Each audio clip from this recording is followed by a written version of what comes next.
I knew from the beginning, and I can't tell you why, that my songs were different from the other guys. There was guys around Henderson, Kentucky, that's close to where I'm from, that were writing.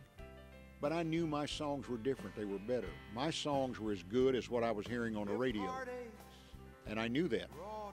It took a long time to get Nashville to believe that, but eventually they did. Because the doors are not open. You don't just walk in and say, here, I'm a songwriter, here it is. You've got to find some way to prove yourself, either by writing a monster that nobody can turn down, or just being consistent and writing good songs, and finally somebody says, I'm going to record that. And in my case, I met Merle Travis, who's also from Kentucky, about 40 miles from where I'm from.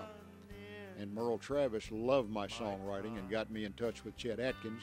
Chet Atkins got me in touch with Mel Tillis, and that's when it happened. Well, my first big song came out of Mel's company.